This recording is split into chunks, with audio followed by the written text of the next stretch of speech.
Thank you so much for having me. I wish that I could have been there in person. I think it's really different being able to sit with everyone and see everyone's reactions. But, you know, in the world of virtual presentations, I guess this will suffice in this space. So thank you very much for the introduction. So I am Chloe. I am the Senior Psychologist at the Alan Walker Cancer Care Centre up here in Darwin. So I've been there for almost 8 years now in the field of psycho-oncology, and this is really my specialty and my passion area in terms of clinical treatment. I've been a psychologist for over 12 years, but the predominance of that has been working in the area of cancer care, and I really love it. And I'm very happy to be involved with BCNA and being able to provide information to forums like this. So what we're going to talk today about is kind of managing the emotional impacts of breast cancer. And what I wanted to start off just quickly with is just talking very quickly, because we will talk about this idea of psycho-oncology and kind of what is that. So psycho-oncology is the specialty field of psychology within cancer care. It's still very new overall. It was only founded in the 1970s by a wonderful doctor named Jimmy Holland, and she was in the US. And so she was a medical oncologist, but very quickly realized that if we're only treating the medical or the physical aspects of the cancer diagnosis, then we're missing an incredibly crucial part of treatment. You can't only treat the physical for cancer because the effects are not just physical, they're incredibly widespread, as you will all know, but also as we will talk about more today. So what will we talk about today? Well, no inspirational quotes here. What I'd really like us to do is to be able to use today to be able to talk about things in a very real way. A cancer diagnosis Recording in progress. It is impactful. It is scary. It is life-changing. That is regardless of whether or not you have diagnosis with, curative intent and you're told that it's a really positive prognosis. Nonetheless, that still brings up incredibly difficult things as soon as a cancer diagnosis occurs. So I'm going to try and fit as much as I possibly can in today. And like you probably heard me say earlier, I could talk the leg off a chair. So we'll try and get through as much as we possibly can. And I'm very happy for questions or comments during as well. At some points, I am going to ask questions. So I'm very hopeful that there's a microphone around that people can speak into, because I would like this to be as interactive as possible, even though we're via Zoom at the moment. What I would like to acknowledge, though, is that I'm going to miss parts today. This topic is so wide and so broad that there are going to be bits that I'm just not able to cover. And so if there are things that you were hoping to hear about today, or if I talk about things that aren't applicable to you, I apologize. And I'm always happy to take questions afterwards. So if there's anything that you had been hoping to hear about and you didn't hear about today, please let the team know and they will send it through to me. And I'm very happy to provide information afterwards. So let's get started. So really, the emotional struggles really start usually from the point of diagnosis, if not slightly beforehand, when you know that a diagnosis is likely. So for most people, that can look like moving from this sense of me, as I've always known myself, as I've always operated in the world, to suddenly feeling like a cancer patient. That shift is incredible. And it can come with a really wide range of emotions as well. It can come with shock and confusion, disbelief. Some people will feel numb. Some people will have a big emotional response. There is no right or wrong way to do that. And everyone's emotional response is different, and all of them are valid as well. So just because one person has had one reaction and you've maybe gone kind of numb and felt like this can't be real, this can't be happening, you're not doing it wrong. It also comes with a lot of decisions around that period as well at the point of diagnosis. So that can be treatment decisions. You're suddenly faced with having to decide if you want to take different options. It might be surgical options, it could be chemotherapy, it could be radiation, it could be a combination of all, and needing to decide what you want to proceed with at that point. Making decisions about who you're going to tell, who are you going to tell within your family, who do you want to tell within friends? What does that look like in terms of a work perspective too, a work supportive? Do you want them to know exactly what's happening? And one of the biggest parts of all of this is the shift from feeling in control of life and being able to make independent decisions to all of a sudden you've lost that. You are now in the full-time job of attending appointments, of answering phone calls, of going to scans, of having bloods done. Everything shifts. And goodness knows, as humans, we love control. It doesn't make us all control freaks, but we do love to think that we have control in us. It's how we move through the world feeling best, is this sense of having some kind of ownership over how our day-to-day life goes. And when that's suddenly removed from us, that brings up incredibly difficult emotions, because all of those things that we've put in place to manage up until now, gone. So we move from that point, at which kind of the psychological distress is at the highest, is from point of diagnosis or right before diagnosis to before treatment actually starts. So you've just been handed this diagnosis and then you're in limbo period again. So nothing has started. You know the cancer is there, but nothing's actually commenced. And that can bring up a lot of very reasonable distress. There's nothing wrong with you for feeling that. You know it's there, but nothing is happening yet in terms of treatment. And there can be delays and waits. It's lengthy and it's difficult. What we usually find for people, though, is once treatment starts, whatever that looks like for you, that peak of distress can actually come down somewhat, not completely, but somewhat, because then there's that sense of, well, at least I know we're doing something. So if I've had the surgery, right, okay, I know that the lump is gone. If we've commenced chemotherapy, again, there's the idea of, at least I know that we're treating it at the moment. Same with radiation. So it can ease a little bit, and people can kind of sit in that space of going, all right, until I've moved through all my treatment cycles, or I have a restaging scan done, or we see what that all looks like, at least I'm doing something. So distress can come down a little bit, but it's not without challenges, because now when you're in active treatment, you're moving into the physical side effects of everything, that disrupted reality where this is now your full-time job. It's showing up to treatment, it's managing all of the side effects, working out how you want to be known in all of this too, physically. How do you feel? How do you look?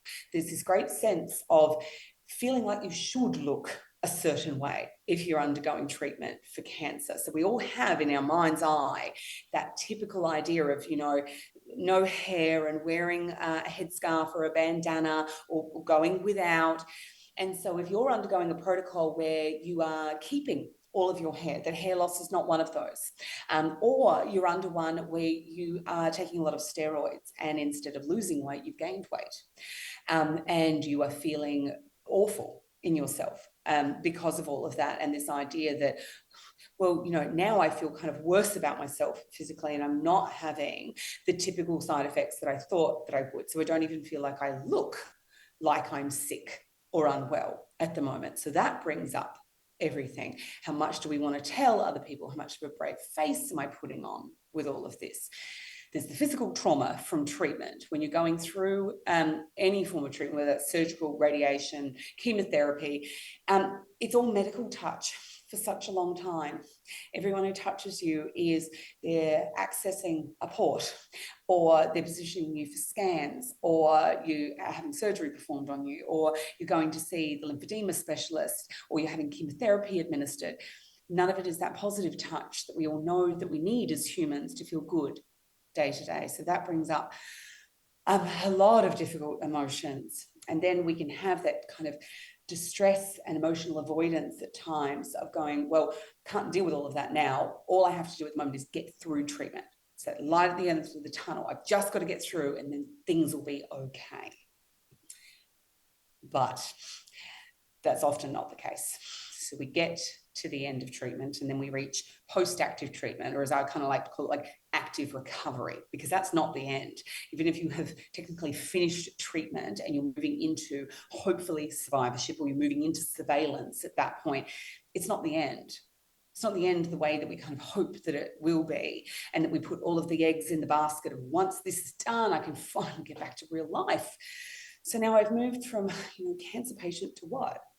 Like, what do I want to look like now? What do I want to feel like? The world doesn't feel the same. Maybe I don't trust the world the same as it did before. Maybe I don't trust my body the way that I did before. Maybe my beliefs have shifted. My values have shifted. The things that felt important don't feel important anymore. everyone keeps telling me how I must feel so good. Like, you look great. You must be so happy. Why don't I feel like that? So I am grateful that it's done, but why, when people keep saying to me, isn't it fantastic, do I have such kind of a strong negative reaction to all of this? Why do I not like that so much? So this can be that point in time that is actually the most difficult for people, is the readjustment from undergoing active treatment to moving into whatever you want life to look like after that. And remembering that you are still dealing with all of the physical side effects. Just because treatment has stopped does not mean your body has suddenly kind of bounced back and you're back to feeling fantastic again. You just had a huge amount happen to it, regardless of what your treatment protocols have been. So there is still the ongoing residual effects that need to be recovered from. So that's why I prefer to call it kind of active recovery in this space. So what all of that can look like is, for people who are moving through into survivorship or surveillance, is the fear of recurrence. Even though we have had treatment, scans look good, everyone's telling us, tick of approval, we'll just keep monitoring you ongoing. That fear of recurrence is a big one. It's a very, very real response that a lot of people have, particularly if your diagnosis was missed to start with. So if you had been going to the doctors, let's say you'd had ultrasound, everyone told you that it was okay, and it turned out that it wasn't. There can be a lot of mistrust feelings within your own body, within other professionals as well. And so that can really impact fear of recurrence as well. Am I going to know, is this going to be picked up if it happens? How do I trust that I will know this? So people can become really hyper vigilant, so very hyper aware, kind of scanning the body for any kind of changes, like, oh, pain here, what does that mean? Does that mean that the cancer's back? Oh, pain in my lower back, does that mean the cancer's spread? Feelings of anxiety and rumination and worry in the lead up to any surveillance. So that can be bloods, that might be an upcoming PET scan that you're having to make sure that everything's okay, upcoming mammograms, whatever that looks like for you. But in the lead up to that, you can go from a period of reasonable equilibrium to suddenly that anxiety starts to kick back up again. Again, a sense of limbo. You come out of active treatment and go, but where am I now? Like, can I let myself go back to what life looked like, or can I let myself invest in my future when I'm so scared of what all of that might look like? And I don't know if I trust that a lot either. The good news is that for most people that reduces over time. But this is not one of those cases of, time heals all wounds. I'm sure everyone has heard that saying before. Let's debunk that right now. Time does not naturally heal everything. Things do not just disappear because a certain period of time has elapsed. We need to be doing something about it. So what can happen is, as you go on and you get clear results from repeated scans and repeated surveillance, the fear can drop down somewhat, and that's what that's referencing in terms of getting a little bit better. It doesn't tend to ever kind of go away. And the goal isn't to ever make it completely go away, because this is something huge that has happened for you. The brain is designed to keep us safe. So what it's going to do is to always give you warnings and bring up some of those thoughts, because it's wanting to keep you safe. So those thoughts are never going to disappear completely, because they're an early warning system. The brain will always go, but what if, or make sure that you're looking after yourself, because it's designed to try and keep you well. Okay, so the goal is not to get rid of things completely, but to learn how to manage them. And so, look, that is all well and good, as I put on my last point, but how do we actually manage all of this? What do we do with it? Because it's one thing to say it's normal. What do we do? So the first part in all of that is understanding how thinking works. And we all think that we kind of know how thinking works, but thinking is a bit tricky. So we have thousands of thoughts during the course of the day. Okay, we filter, our brains are like filtering systems. They filter a huge amount during the course of the day. And for the most part, thoughts kind of come in and they go again. And if they mean nothing to us, if they're ones that we're kind of happy to put off, they'll come in and they'll go again. So you might think, oh, I might have a cup of coffee. Oh, no, I'll do that and a little bit of other stuff to do. So thoughts come in, thoughts gone out. Not terribly emotionally relevant. But then if something big comes in and it's something like a fear of recurrence, we go, what was that? Got to mean something. That has got to mean something. And so then we're hooked by the thought. So instead of the thought coming in and leaving again, we're hooked by it and we spend time thinking about it. But not all thoughts are truth. They're just thoughts. It's only when we start to actually assign them meaning, or we spend a lot of time kind of going over and over them, that they tend to take on power and elicit emotional responses. And automatic negative thoughts are classic for that. And they are automatic. So if any of these are happening for you, they're not your fault. You're not asking for them to occur. The brain is just very good at doing them. But let's have a look at what some of these can look like. Okay. So examples of automatic negative thoughts: black and white thinking. Okay. So this is also something that we call concrete thinking, which can look like they'll cure me or I'll die. That's it. It's one or the other. Can't be anything else. There's no movement with them. And thoughts like this cause a huge amount of stress because our brain will want to go like, so those are my only two options. Like, that's not good. Another one is overgeneralization. So taking kind of one point and making it mean everything. So I'm too tired to even do the shopping. Like, the treatment effects are so hard at the moment. I've got no energy. Can't even do the shopping for my family. I'm not worthy. I'm not good at anything. What's the point? It's that one small thing suddenly becoming everything. Discounting the positive. I say positive with a kind of a grain of salt because that is not a word that I tend to try and use often. So it can just look like discarding the things that are working well. Okay, so I know that my treatment results have been good so far, but I just know it's only going to work for so long. It's not going to work forever. This isn't going to work. So you kind of give with one hand and then take away with the other. So yeah, that is going well, but not for long. Mind reading. This is a classic one. So assuming that we just know what other people must be thinking. And look, humans in general, we love to do this. We read body language a lot. So we see the response from someone else, or we look at their behaviors and we immediately interpret it as having to mean something kind of negative about us. So it might be the one that I've got up there. So mum didn't call after I had chemo, or so she must think I'm fine. Or she just doesn't care. Or my husband or my partner or my loved one, they didn't want to come to chemo. They decided to go to their meeting instead. They just think that this isn't a big deal. So thinking that we know what other people are meaning when we actually don't. And shoulding ourselves. Shoulds are one of my kind of favorites too. So we all do it. We go, oh, I really should be doing that. Or I really should be doing this. I really should be making myself get up and go for that walk. Or I should be trying to stay more positive. Or I should be doing this. Or I should be doing all of the dinners still, even though I'm undergoing treatment or I'm in active recovery at the moment. I'm lazy because I don't do it. Shoulds are not things that we want to do. Shoulds are musts. They're obligation driven. It's like, really should go to the gym. It's not based on something that we actually want to do. It's things that we feel like we ought to. And for the most part, when we have shoulds operating, they only ever make us feel bad. Because if we do it, we don't want to, and we end up just feeling resentful. And then if we don't do that thing, well, then we end up labeling ourselves as being bad or lazy or not good enough. So they're really difficult, tricky thoughts, these ones. So the way that these tend to operate under a psychological framework is one of our frameworks that we work with is something called CBT, which is cognitive behavioural therapy, which some of you may have heard of. So the way that they operate in this sort of sphere is on the description that I've got on the screen at the moment. So there might be an event or a trigger. So something's happened. It could be a fight with a partner. It might be an upcoming scan. Might be a routine mammogram. Could be kind of anything.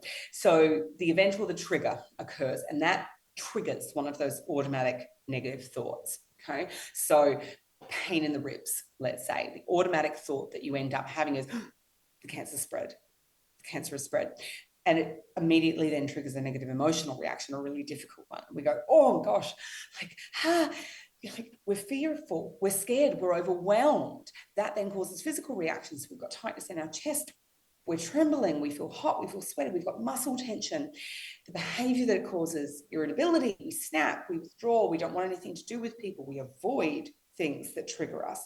And all that ends up doing is sending us right back up to the thought being reinforced and made to feel more true. So in a CBT model, that's how those thoughts tend to operate. I want to show you kind of a more working example under the idea of cancer care. And one thing I do want to say is, like I said before, don't believe everything you think. Not all thoughts are truth. They're just thoughts. A lot of us will have experienced, if not all of us, at some point will have had just one of those bizarre thoughts that comes out of nowhere. It's weird, it doesn't make sense, it's kind of out of context, or it's just kind of, it's so strange, you go, oh my God, what was that? It's just a thought. And it's easier to label that one as just being a thought and not being true, or the brain having a bit of a misfire. And we let that one go.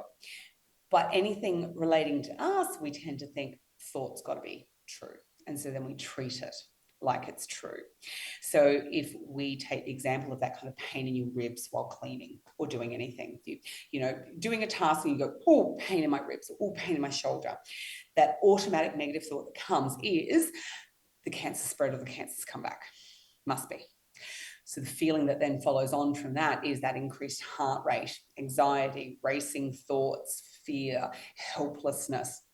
The behavior that then usually causes is for us to panic, withdraw from other people, get snappy, or a big one is to actually reassurance seek, is to tell people close to us what we're kind of worried about and get them to tell us that it's okay. Like, oh, so like I just felt this, like it can't be the cancer, can it? And then they go, no, of course it's not. It'll be fine. You're okay. And I get why that is appealing. And it can feel like it's going to kind of fix it overall. It doesn't tend to, though, because as soon as someone says something like that to us, the little voice in the back of our head tends to kick in anyway and go, still could be true, though. Or they don't know. Or what if it is true? So reassurance seeking, as much as it can feel like it makes it better, it doesn't. It's not doing what it's meant to do or what you think that it's doing. In fact, the main thing that it ends up doing is making us want to reassurance seek more and thinking to ourselves, the only way I'm going to feel better is if someone tells me that it's going to be. Okay, so it can actually lead to all of those thoughts coming up more frequently. The alternative to that is, so when these thoughts come in, instead of treating it as true, which is pain in my ribs, the cancer must have come back. It's going, there's that thought again. There's that thought, that the cancer has come back. So you're naming it instead of treating it like it's true. So there's that cancer thought again. You might still feel anxious in that moment. You might still trigger all of that kind of stuff to start with, and there's going to be the real desire to try and think on it, to try and think your way out of the problem. What you can do is go, okay, so there's that cancer thought again, and it's about the pain in my rib. This is the first time I've had that, though. So what I'll do is I'll pop a note in my phone, I'll list the date, I'll say where the pain was and what I was doing at the time, and I'll just monitor it. Because if it keeps coming back, then okay, I'll raise it with my doctor.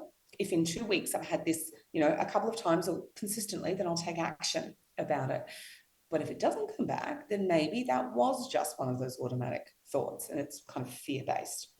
So then we have challenged the thought. We've given it something to do as well. We've said, right, this is what I'm going to do. So we're not just trying to tell ourselves, don't think about it, because that does not work. Saying don't think about it is a surefire way of thinking about something. We've recorded it, we've given it space. We know that we're not trying to remember it either. We need to then do something that helps to soothe us. So if you have ever done any breathing exercises before, ever seen a psychologist or a counselor and have got those kind of under your belt, I would encourage you to use them. If not, it's about reconnecting with the things that are important for you. So whatever you do that you know to be calming for yourself, it is not hopping on Dr. Google and searching until the cows come home, because you will find worst case scenarios. It's completely biased information when you do that. And it ends up being what we call kind of a confirmation bias, which is a cognitive bias or a thinking bias, where we end up finding information that proves the thing that we think is true. So if you think that the cancer has come back because of this pain in your ribs, and you go and Google pain in my ribs, breast cancer surveillance, I promise you the thing that will pop up is going to be stories of recurrence, because they will be the thing that your search engine has filtered out. So you're going to end up getting skewed information. It's going to confirm the one thing that you're scared of too. So you commit to a course of action, you go and do something to look after yourself, but you stay away from the things that you know are not going to help in that space. I still encourage you to connect with the people who are close to you. Talk to them about what your fears are, but stop yourself before you get them to tell you that everything's okay. Even saying to them, please don't tell me everything's okay. Like, you don't need to do that. I just needed to share that I'm stressed. And if there are ways that they can help, then tell them. They might ask. And if there are things that they can do, like checking in more regularly, ask them to do it. And then approaching the thought that way is much less likely to make it recur in the future. This kind of brings us neatly onto this next idea of emotions and how we manage all of these. I'm curious, anyone from the audience willing to share things that they think of as being negative emotions? Feeling tired and feeling guilty for feeling tired all the time. Yeah. Can you name any kind of emotions that you think of as being negative emotions? So it's not like anger. Anger's a good one. Anyone else think of any kind of negative emotions? Being sad. Sad, perfect. Yep. Anyone else? Rage. Frustration can be another one. So frustration, annoyance, irritation. Now, think for me, who's got some kind of positive ones or good emotions? I like to view things as opportunities, like a growth experience. Does that make sense? Yeah, absolutely. Something might be negative, but it can be an opportunity for you to grow. So, yeah, absolutely. So we have a vast range of emotions. So we listed kind of, 6 of the negative ones. If we think about ones that we typically tend to label as being like positive or good or okay, it's like, happiness, joy, excitement, love. If you even just look at it that way, the balance of the amount of words that we have to describe the ones that tend to get labeled as negative are far more than the positive emotions. They're all just emotions, but we get taught from the time that we're really young that we're only meant to have one set, that we're good and acceptable and we're doing the right thing if we're feeling happy and joyous and everything else. But you can't possibly stay in those all the time. These ones too, they're still just emotions. They're a little bit more difficult, but they're still emotions. We can't treat them as though they are lesser or less acceptable, because then we're going to end up feeling like we're doing something wrong. If a difficult situation comes up, of course we're going to feel the harder ones. There is no right or wrong emotions in life. And so if we put the label on ourselves of only being allowed to have the kind of the good stuff, then we're always going to feel like we're failing in this space. And this is why this kind of next stuff about language matters so much. So again, I can't see any of you, and I'm so sorry, but language and the way that we talk about emotions and we talk about cancer matters hugely. I'm wondering if anyone is willing to share some things that people have said to them that they have found not helpful when they have been dealing with their diagnosis or treatment. So either ways that you've been described or ways that people have kind of referred to what's happening for you. Lots of hints up on the screen too. Anyone willing to share? I got told I'm lucky my cancer's not as bad as everybody else's, and just get on with it. I'm so sorry. Yeah. So, isn't it good that it's not that bad? Yeah. Anyone else? Just when I was recovering, I went to a barbecue one night, and this lady said to me, once you've been cut open, you will die. And I sort of thought, well, thanks. Oh, goodness. Yeah, I'm so sorry to hear those. Anyone else heard things like, you're a fighter, you're stronger than this, you can beat it, you can do it, you've just got to keep fighting, you're tougher than this? Anyone had anything like that come across? There is a lot of nodding going on. Lots of nods. You're so strong. Honestly, it's that kind of language that ends up implying to people that you've got some responsibility or personal ownership as to how treatment ends up coming out. That, you're so tough just implies, also strong implies this idea that you need to be stoic and strong and unaffected to be doing this right.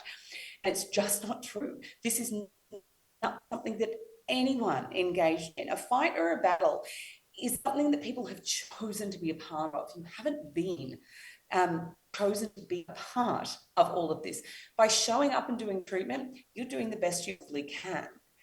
If treatment doesn't go right, it's not that you haven't fought hard, that you've lost the battle. Every time I hear that on social media or on the TV, when I hear, about a 4-year-old who's lost their battle and this kind of implication that there has been any responsibility about how this comes out, keeps this kind of perpetuation going of using that kind of language, putting so much pressure on a person who is already going through something extremely difficult. And those kind of words and that kind of language falls under this kind of umbrella term that we call toxic positivity. Some of you may have heard of it before, and it is kind of out in social media land a lot more today.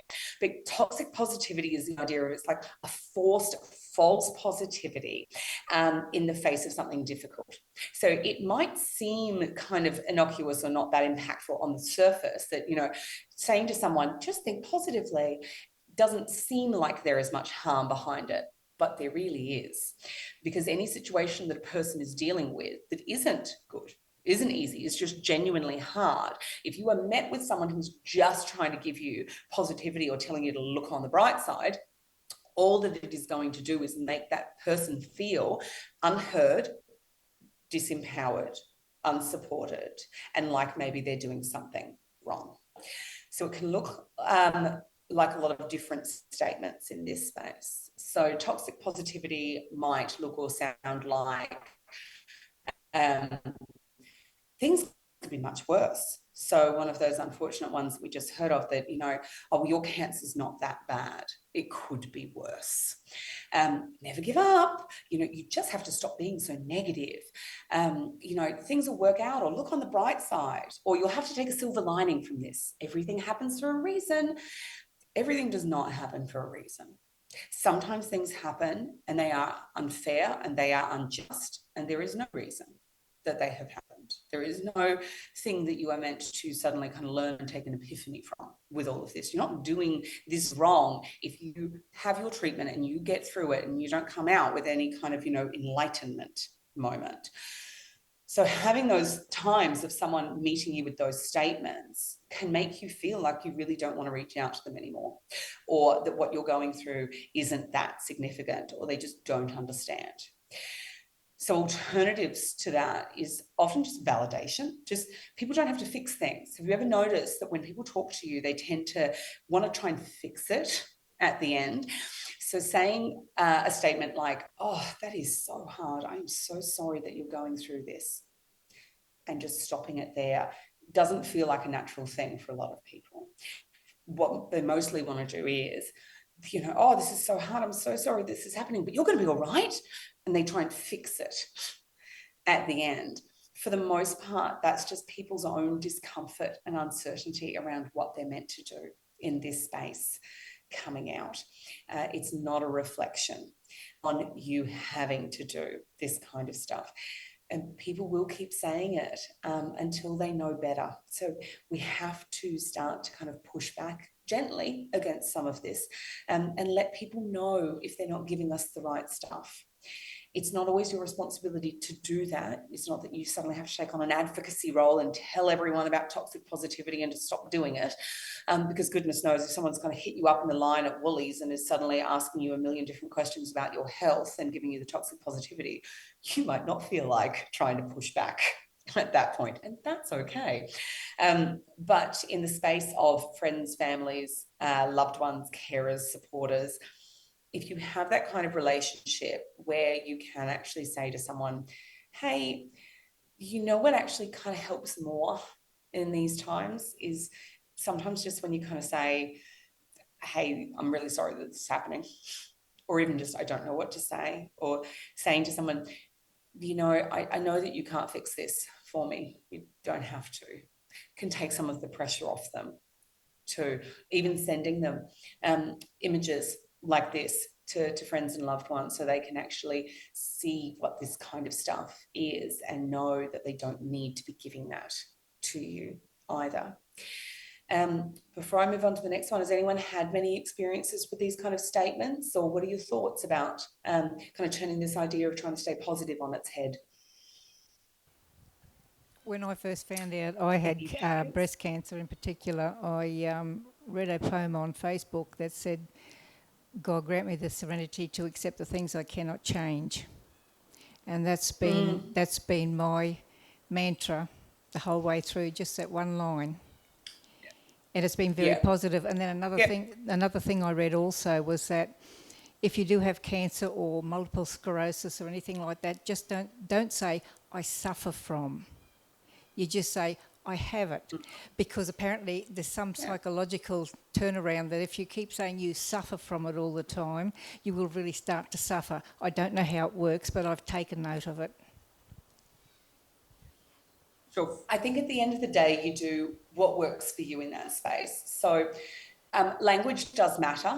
And so if we use words that have certain connotations like suffering, it can take that on for some people, and it can increase pain symptoms, or it can kind of fuse them with feeling like they are their condition. And so for a lot of people, they like to say, you know, I have cancer or I'm dealing with cancer, but it keeps it away from kind of fusing with it being themselves. Because you're not that at the end of the day. It's a part of what's happening for you, but you are not your diagnosis either. Be cautious when it comes to social media, because a lot of things can be touted as kind of fact, like, you know, psychology says if you do this, then this will happen. And often it's a really kind of oversimplification of the processes involved in that. It can end up adding more pressure too. So, you know, like if you think negatively, which we already know you can't think negatively, there are no like negative emotions with everything, that it will increase your stress, and that if your stress increases, then it increases the likelihood of the cancer coming back.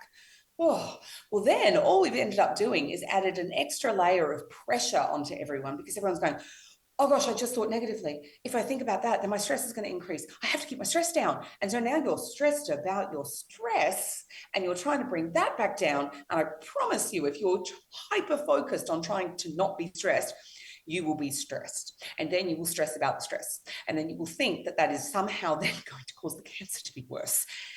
And you can quickly see how this stuff just very quickly spirals into feeling like you can't do anything right. So just be cautious about where you get the information from. The thing that I did really like that the participant just said before was having the grace to accept things that we cannot change. And cancer is a big one. And I think a good way of thinking about it is that we don't have to like or want something in order to accept it. Okay. Think about, I'll just see if I've got the slide. Bear with me, everyone. No. I would like everyone, if you could, to think about the concept of quicksand for me. So everyone knows kind of basically what quicksand is. If you think about the quicksand being your diagnosis or your emotions in relation to the diagnosis, or really any difficult situation that you have going on right now. So no one walks into quicksand knowingly or willingly, for the most part. And when we find ourselves in quicksand, what is the one thing that we are not meant to do? I'm hearing panic, struggle. Panic, yep. Struggle. Perfect.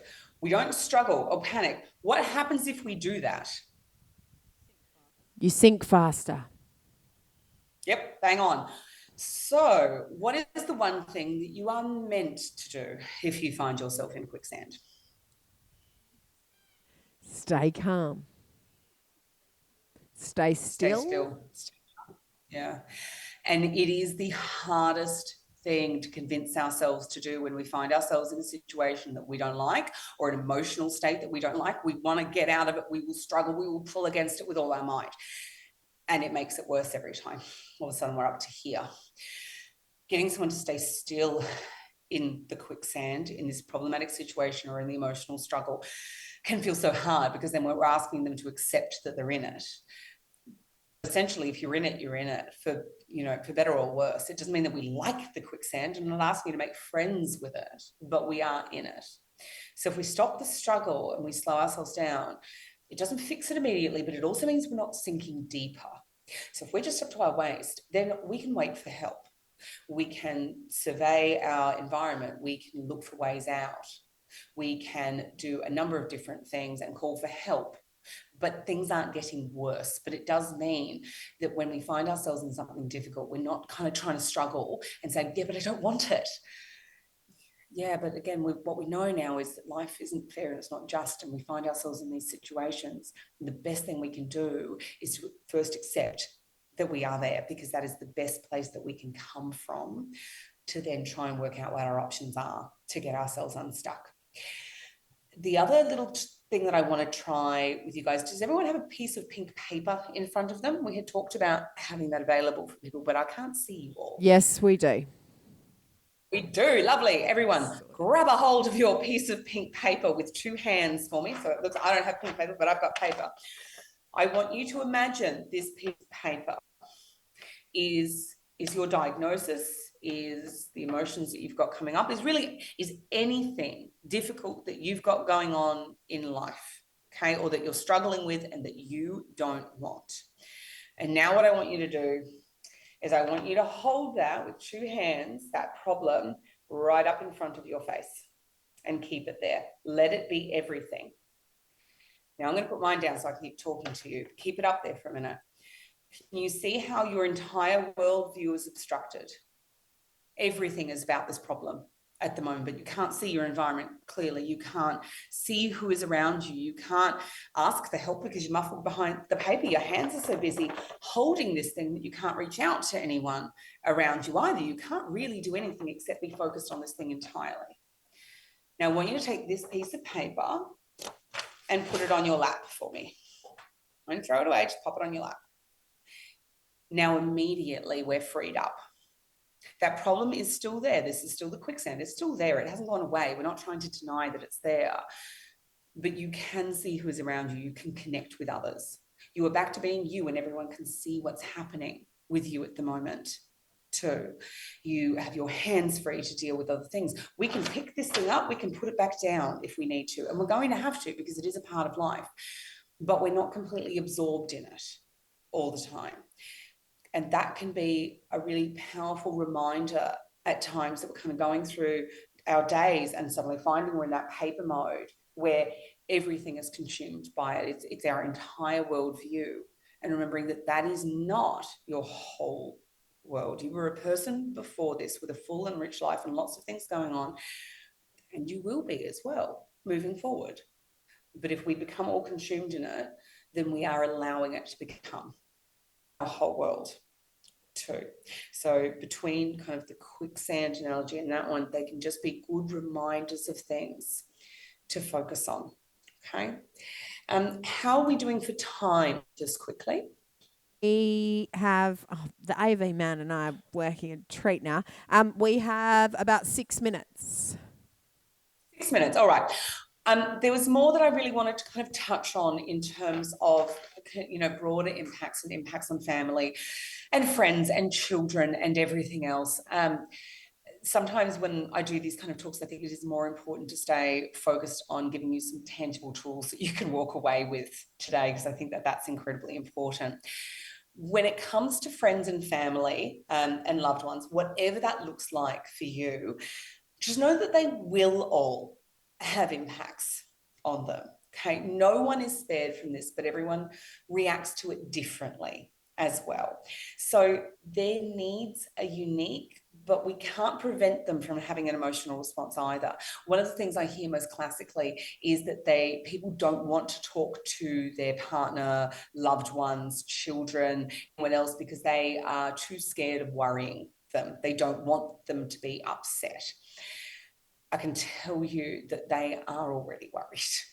That just doing kind of cone of silence and keeping it from them just means that they've got no idea what's going on. You're trying to mind read and guess what's happening for them. They've got no idea what's going on for you either. And in my experience, the time that people are the most worried is when they're not having an open communication about things.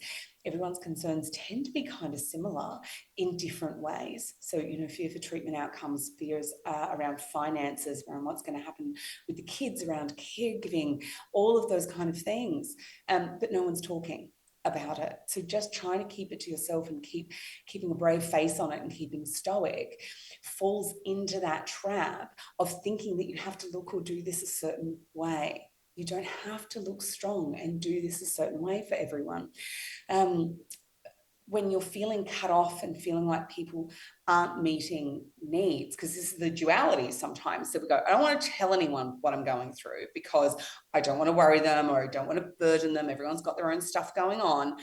But on the flip of that, I am upset because I feel like I'm not being supported enough, that people don't get it, that they're not checking in with me either.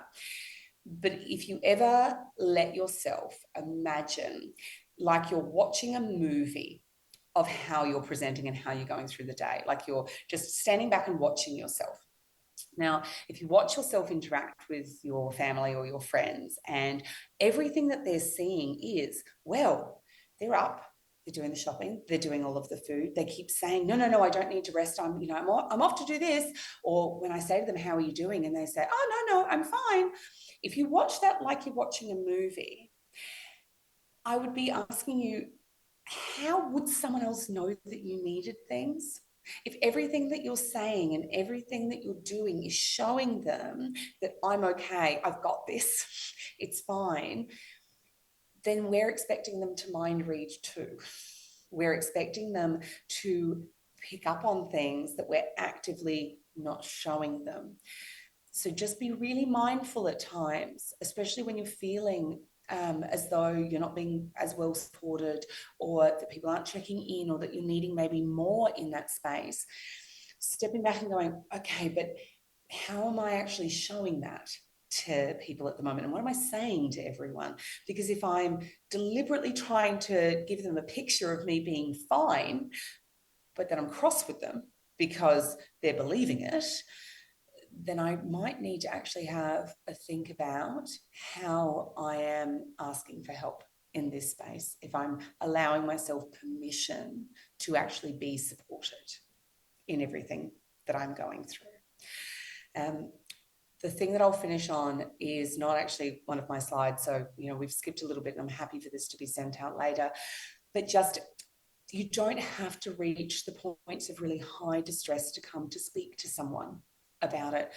We really like to see people as early on as possible and to be able to give them strategies and supports and to help kind of demystify how some of this works, to mean that you don't fall into potholes with it down the track.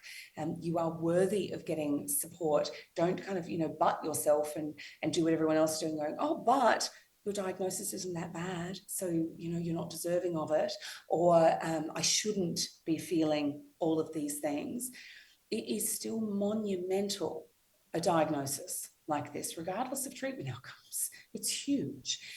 So my kind of takeaway is, please give yourselves permission, and carers, loved ones, if you're in the audience as well, please give yourself permission to seek out help and support and to do it early. Work out the ways that you all best cope and what your support networks look like, so that you don't hit big pitfalls with things either during the course of treatment or in the post-active treatment and active recovery or survivorship. So that's it from me. Does anyone have any questions? One question, Chloe. We know that in many areas. Can you still hear me now? I can indeed. Okay. We know in lots of areas access to early intervention is really difficult. Maybe one tip on, as the other room are coming in, so sorry about the noise, one tip on what people can do to support themselves while they wait. Sure, absolutely. So there are fabulous resources out. There is, and I apologise, I've gone and forgotten the lovely presenter's name. So BCN have a wonderful podcast that they are linked with, who does Charlotte Topman. Yeah. Lovely. So find yourself some very good, probably kind of evidence-based information sources. So things like that podcast are fantastic. Reach out to the support services that are around you who can send you in the right direction for that too, because trying to go on to things like support groups and such on social media, you're going to get biased information. It's not always going to be trustworthy too, and it can cause more harm than good at times. So reach out to organisations, particularly like BCNA, who are able to point you in the direction of some really great resources that can provide a bit of kind of a stopgap in that space until you're able to link with someone. Because for the most part, knowing how this works and even just having it normalised and demystified can help ease some of that emotional distress. Often it's if we think that there is something wrong with us, or we're going crazy, or why am I having this response and no one else is, as soon as we hear that, oh, that's happening, I get that now, and yes, that is an experience that that happens for a lot of people, it can ease some of that. But please stay connected with your GP or your treating specialists. Get onto organisations with really good evidence-based information and support. Thank you so much. It is lunchtime. Chloe, thank you, because I know how exhausting it is having meetings over Zoom. I can't even imagine how it is presenting to not only the metastatic group, but then us. So we too wish you were here and could see the view we have. So you should get up here very soon. Although I know it's pretty beautiful up there in the Northern Territory at the moment too, in this time of year. It's pretty hot up here, I'll be honest. It's pretty warm. Well, look after yourself, and from everyone here, a very big thank you. Let's give Chloe a big round of applause.